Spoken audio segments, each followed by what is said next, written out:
When I was a kid, my imaginary friend, Benny, was my constant companion. He had this wild, untamed mop of curly hair and an infectious laugh that could make even the gloomiest days seem brighter.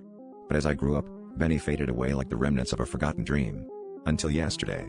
I was scrolling through my phone late at night when a notification popped up, a message from Benny. My heart skipped a beat as I stared at the screen, the air growing colder around me. I thought it was a prank until I read the message. "I'm back, and I need your help." I brushed it off as a glitch, but I couldn't shake the feeling of being watched.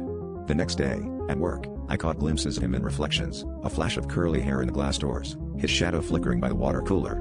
That evening, I found a note on my kitchen table, written in a childish scrawl I knew all too well. "Play with me," it read.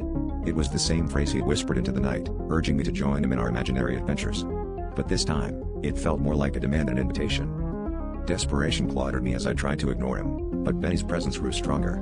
He'd appear in my dreams, standing at the foot of my bed, his eyes gleaming with a darkness I'd never known. Objects in my apartment began to move. Doors creaked open of their own accord, and lights flickered ominously. My friends started to notice my paranoia, but how could I explain that my childhood imaginary friend was haunting me? I decided to confront him, to demand why he had returned and what he wanted. That night, as I stood in the dim glow of my living room, Benny materialized before me, his face twisted into a sinister grin. "I was lonely," he said, his voice echoing unnaturally. "And now, you're alone too." The room plunged into darkness, and I was engulfed in a suffocating silence. The last thing I heard was his laughter, no longer the joyous sound of my childhood, but a chilling promise of what was to come.